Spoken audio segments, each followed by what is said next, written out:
My sister told me I was stealing children from more deserving parents because I adopted two and am now pregnant, but I fought back, and now my mom has kicked me out of the house. At 29, I never imagined my family would fall apart because I tried to help children in need. It all started 7 years ago, but I need to explain the whole situation so everyone understands what happened last week. When I was 22 and fresh out of college, I signed up at a local community center to mentor at-risk youth. I was paired with Zoe, an 8-year-old girl whose mother, Amanda, was struggling to find stable employment while dealing with some personal issues. Zoe was bright, but was falling behind in school due to her unstable home life. We met twice a week for tutoring and activities. After 6 months of mentoring, Amanda called me late one night. She was desperate. Their landlord had evicted them and couldn't find affordable housing. Amanda asked if Zoe could stay with me for just a couple of weeks until she was able to get through this period. I lived in a small 2-bedroom apartment and had the space, so I agreed. The 2 weeks turned into a month, then 3 months. Amanda visited us when she could, but finding work and stable housing proved more difficult than I had expected. The mentoring program coordinator suggested I become an official foster parent so the arrangement would be legal and support could be obtained for Zoe. I went through training and home assessments, and 6 months after Zoe moved in, I became her foster parent. Amanda was still working to stabilize. We maintained a good relationship throughout this time. She visited Zoe regularly and called her almost every day. I never tried to replace Amanda.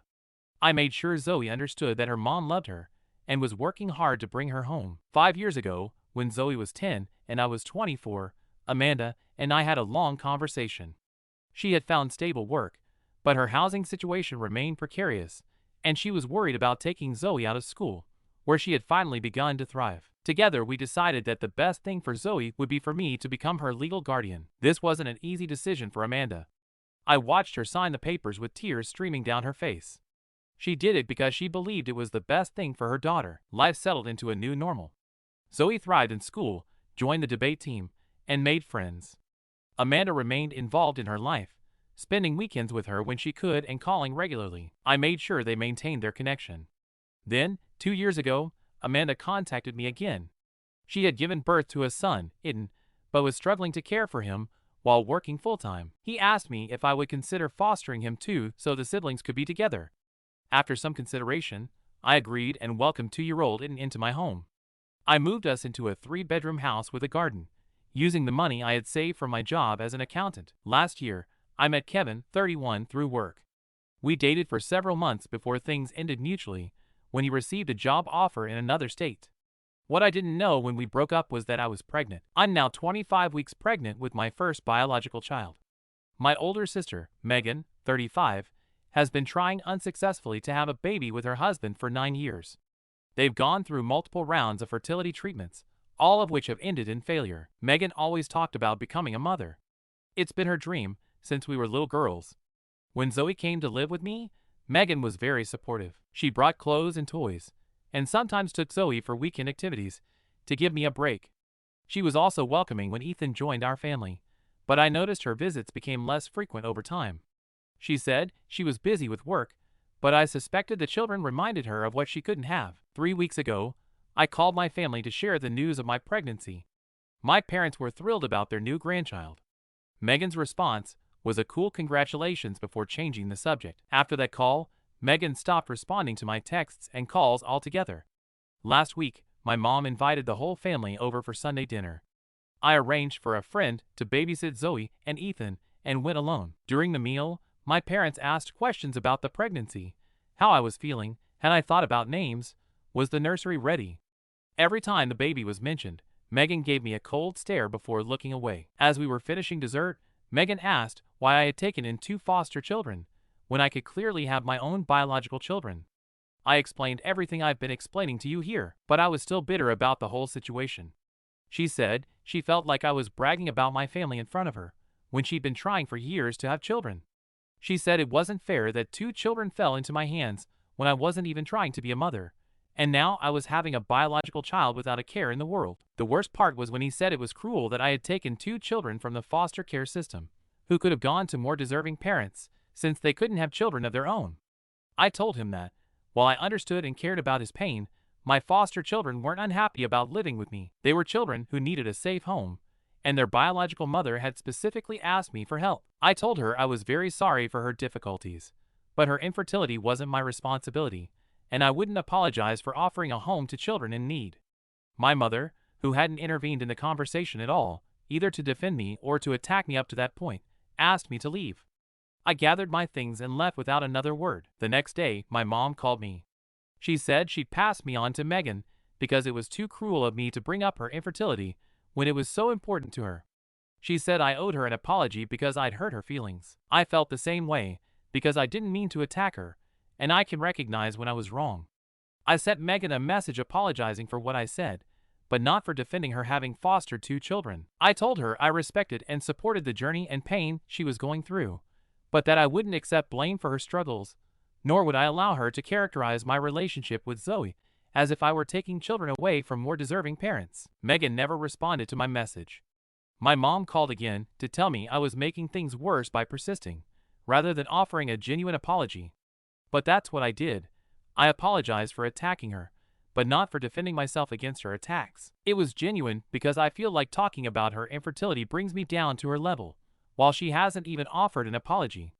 Now, I'm sitting in my kitchen watching Zoe help Ethan build a tower out of blocks. Zoe keeps asking when we'll be visiting the grandparents again, and I don't know what to say to her because it doesn't seem like that's going to be the case anytime soon. I've always tried to do the best for these kids, but now I wonder if my family will ever accept our unconventional journey to becoming a family. I'm pretty sure my advocacy wasn't wrong, but I extended an olive branch to my sister to fix this, and she pushed it away. Do you think it's my fault, or have I done enough? Update 1. It's been 2 weeks since the dinner disaster, and now things with my family are still the same, or even worse. Many said that what I did for those children was right, and that my sister is just jealous, not deserving of an apology. Many of you shared similar experiences with family members who viewed foster care from a selfish perspective, so it's not just my sister. I also want to mention Amanda's situation, especially having another child when she couldn't care for one. I'm not going to judge her because I'm not interested. If I agreed to take care of the 2 brothers, it's because I could and wanted to. But back to my story with my sister. After sending that message to Megan and not receiving a response, I discovered she had blocked me and removed me from all her social media accounts. 2 weeks ago, I had my 24-week anatomy scan, and my mom had agreed to come with me. 2 days before the appointment, she called to cancel. She explained that Megan was still too upset to even hear my name, and that she didn't want to make things worse by relying on the ultrasound. She suggested I reschedule the appointment for when things had calmed down. I didn't reschedule because it was important. Instead, I brought Eden with me to the appointment. The nurses at the clinic adored him, and he sat quietly looking at picture books while the technician performed the ultrasound. Watching him excitedly point at the screen whenever the baby moved made the absence of my mother and sister fade away. After the appointment, my mom texted me asking how it went and if I'd found out the baby's sex. I checked the message but didn't respond. If she cared more about my sister than my date, then she didn't need to know any other information about what happened. If he'd been interested, he could have accompanied me. 4 days ago, my father called me. He said my mother had told him about the ultrasound and wanted to know how I was doing. He listened as I explained everything that had happened since dinner, asking questions occasionally, but mostly letting me talk. When I finished, he told me what he thought. And he thought Megan and my mom were wrong. He said providing a home for children in need was never something to apologize for. And while he understood Megan's pain, she has no right to make me feel guilty about my decisions or my pregnancy. Then, he offered to stay with me after the baby was born, bringing his new wife, Susan, to help me. They lived 3 hours away, and she suggested they could stay for the first 2 weeks after the birth to help with Zoe and Tam while I recovered. This was especially meaningful because my mom had originally offered to take on this role, and with her cancellation, it's not as if I could trust her. Yesterday, I received a message from Megan's husband, Tom. He said Megan had been heartbroken since our argument and had started seeing a therapist. He wasn't asking me to apologize. In fact, he also admitted that Megan's words at dinner were inappropriate. I simply wanted her to know that Megan was receiving help and that I hoped we could one day repair our relationship. I responded, thanking her for reaching out and saying I was glad Megan was receiving support. I explained that, while the door remained open to reconciliation, that would have to include respect for my children, all 3 of them, and the recognition that Zoe and Tam are not consolation prizes for infertile couples, but children who deserve security and stability. After sending that message, I sat down with Zoe to explain what was happening with her aunt and grandmother, and what would happen next. Zoe asked a few questions about why her aunt was upset about the baby. I explained that sometimes, when people really want something and can't have it, seeing others get it easily can make them feel sad or angry. She nodded and said she understood because she felt that way when her friend got the exact shoes she wanted for her birthday. But her mom, Amanda, couldn't afford them. The wisdom of a 14-year-old sometimes amazes me. This morning, I texted my dad accepting his offer of postpartum help. I then called Amanda to update her on the situation. She now visits Zoe and Ethan once a month and calls them twice a week. She recently got a promotion at work and has been stable in her apartment for over a year. She expressed concern about the family conflict and offered her own support, suggesting she could take both children for a weekend before the baby arrives to give me time to prepare. I'm still processing my feelings about my mother's actions. Her decision to prioritize Megan's well-being over accompanying me through an important milestone in my pregnancy reveals where her priorities lie. For now, I've decided to limit contact with her, focusing on the people who have been there for me and my children. As for the baby news, it's a boy. The ultrasound showed he's measuring as expected, with all the tests coming back normal. Zoe is thrilled to have another sibling. She's already picked out a stuffed elephant, the first toy I gave her when she came to live with me, to give to him. Ethan doesn't quite understand what's happening, but he rubs my tummy and says, "Baby," with a smile. I haven't decided on a name for this little one yet. With everything going on, that task keeps slipping down my list of priorities. I have a few weeks to decide, so suggestions are welcome. Thanks everyone. Update 2. It's been about 3 months since my last update, and the baby is now 3 weeks old. First, the delivery. Alexander James, whom we're calling Alex, arrived 2 weeks early, weighing 3.2 kilograms. The delivery was simple but exhausting, lasting 14 hours from start to finish. My dad and Susan arrived the day before labor began, almost as if they sensed the moment. They took care of Zoe and Ethan while I was in the hospital, bringing them to visit me once Alex and I were settled. Zoe's reaction to her new brother was everything I could have hoped for. She held them with caring hands. Ethan was more interested in the hospital bed checks than the baby, but he stroked Alex's face and declared him small, which I consider a victory. Amanda also visited us at the hospital, bringing handmade blankets for the baby. She sat with me while Zoe showed her the baby, and afterwards she told me how proud she was of the young woman Zoe is becoming. These moments of connection through our unconventional family ties mean the world to me. Now, the situation with my sister and my mother.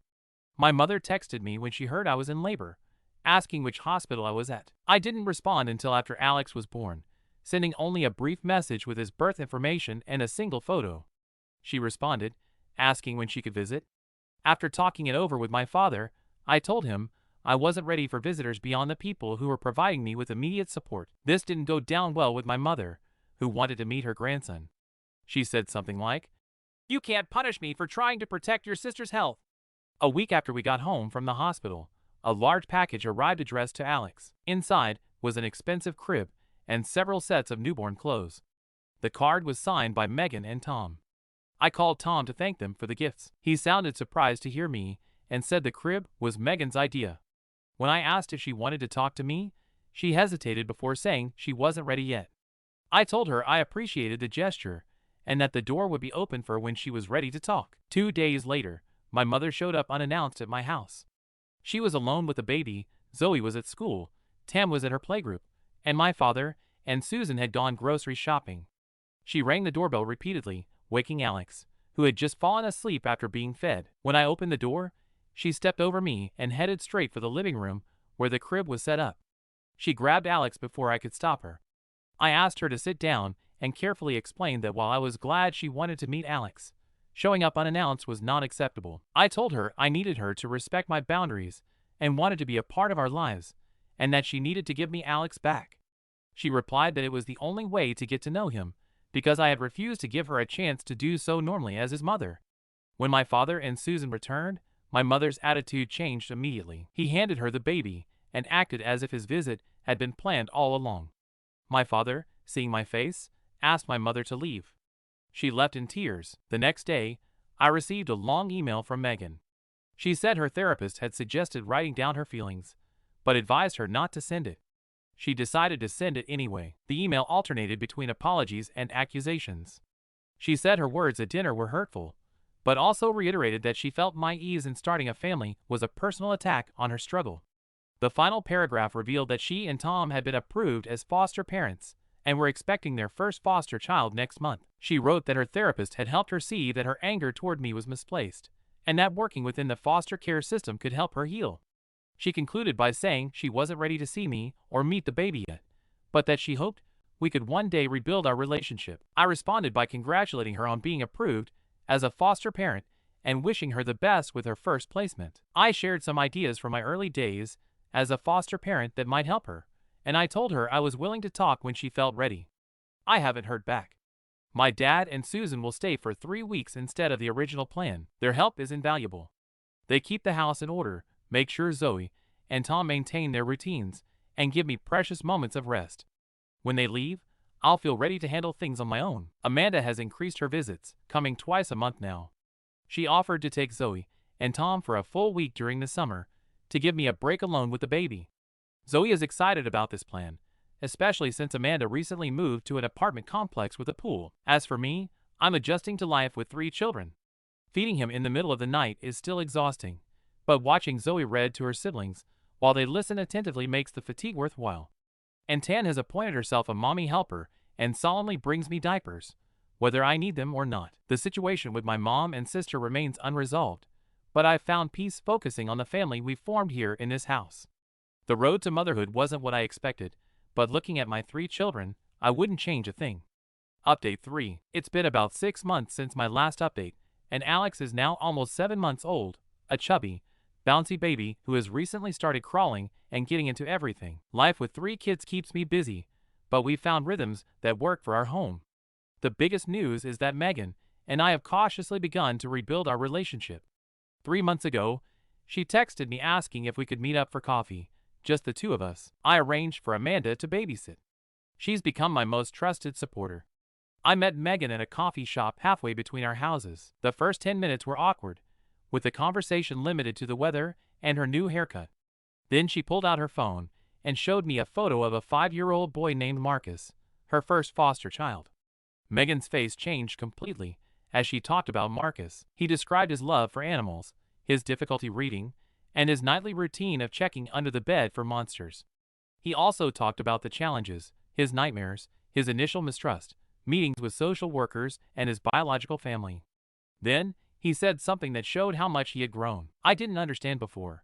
I thought being a foster mother was going to fill a void in my life. But it's not about me at all.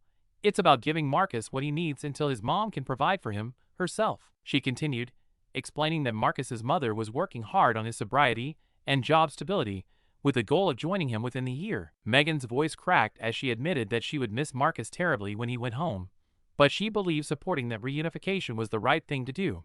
Then came her apology. She said she'd been wrong to suggest that I had stolen children from more deserving parents, or that my foster parenting journey somehow affected her grief. She acknowledged that her infertility had consumed her to the point where she couldn't see beyond her own suffering. Being a foster parent with Marcus opened her eyes to the reality that children in the system aren't there to solve adult problems. They're there because they need safe, temporary homes while their families heal. We spent the next hour sharing experiences. For the first time in years, we connected as sisters, not adversaries. Before we said our goodbyes, Megan asked if she could meet Alex and reconnect with Zoe and Ethan. We arranged a park date for the following weekend, including Marcus. The kids became instant friends. Ethan was thrilled to meet Marcus, while Zoe appointed herself the guide for the 2 younger children. Megan held Alex, marveling at how much he'd grown since the only photo she'd ever seen of him, when he was a newborn. Since then, we'd had monthly family reunions. The relationship continues to heal. There are tense moments when old wounds resurface, but we keep moving forward. My relationship with my mother has been more difficult to repair. Amanda remains a constant presence in our lives. She recently started dating someone new, and last month she brought him to our house for dinner. Watching her introduce him to Zoe and Ethan was a powerful moment. Zoe turned 16 last week. As we were preparing her birthday dinner, she asked if we could talk privately. She said that, after much thought, she wanted to make our family connection official through adoption. We've talked about this over the years, always with the understanding that it would be her choice when and if she was ready. Hearing her say she was ready brought tears to my eyes. We'll begin the legal process next month. Ethan, now 4, still adores his older sister and has appointed himself Alex's personal entertainer. Alex laughs more with Ethan than with anyone else. Megan and Tom are preparing to welcome their second foster child, a newborn whose mother needs time to complete a treatment program. Megan called me for advice on setting up a nursery, and we spent hours talking about the practical and emotional aspects of fostering a baby. Marcus continues to thrive under her care, and reunification is now planned for next spring. When I signed up to be a mentor, I never imagined I'd become a mother 3 times over, go through a family rift that seemed irreparable, and finally find myself reunited. There are still things to work through with my mom, but everything else keeps falling into place. Edit. Some of you wanted to know about Alex's father. He's moved away for work, as I mentioned before, but he's a part of Alex's life. He visits from time to time, and has also agreed to provide child support. When Alex is older, we'll talk about him spending more time with his dad and all that. Update 4. After years of being a full-time mother of 3, reinforcements have arrived. I'm going to tell you what my life has been like during this time. My relationship with Megan has improved tremendously, to the point that she's agreed to babysit my children to give me a full weekend to myself. She and the 2 foster children who were at her home at the time had a great weekend, according to Alex. Even Zoe, who is a little older, was happy to spend time with her siblings and cousins, as she calls them. Megan and Tom have also begun the formal adoption process for a daughter, whose parents are having a hard time taking her in. Amanda is still an important part of Ethan and Zoe's lives. They don't mind having 2 moms, and neither do I. I know it's not the most common arrangement in the world, but it works for all of us, and that's all that matters. Zoe recently went off to college, thanks to the scholarships she earned after a tremendous amount of hard work. Both Amanda and I are very proud. As long as Ethan and Alex are old enough to play together, they do that all day long. As long as Ethan doesn't have too much homework. But I've always talked about my children, and little about my personal relationships. Well, someone recently moved in with me, and that someone is Alex's father. After a while, he came back to live here, and he started spending more and more time with Alex, but also with me. We reconnected and started hanging out again, and now we've taken the step of moving in together. We've been living together for 2 months now, but we haven't wasted any time inviting Megan and Tom over for barbecues, or they've invited us over to their house. When that happens, you can't find a quiet corner in the house, but we love it that way. Now my mother. My mother is out of our lives after an incident at Megan's house. She was babysitting Ethan and Alex while I was having a mother-daughter day with Zoe. She showed up, clearly understanding, but not applying, my rule about staying away from us. My mom wanted to see Megan's children, with whom she had a good relationship so far, and mine too. But she wouldn't take no for an answer after Megan told her she could see hers when mine weren't there. I don't want to go on about it, but Megan got so angry with our mother that she banned her from seeing her family as well. She tried to get so close to Alex that she ended up hitting and pushing Ethan in the process. It was an accident, but an accident caused by her negligence. So yes, she's cut out of our lives, not just mine. The one who isn't cut out, especially from barbecues, is my dad. Maybe he can't always make the 3-hour drive here, but when you mention there's a barbecue, I swear I hear a knock on the door while we're still on the phone. I'd be offended if I came only for the barbecues and didn't know he's making the trip, at his age, for his grandchildren. He's even traveled in the snow when one of the kids was sick, which brings a tear to my eye every time I think about it. And that's our life, between kids' problems, barbecues, and grandparents. The only thing missing is a dog, but that would only mean more worries about making sure they don't eat all the ribs on the barbecue, because my dad wouldn't be the only one interested.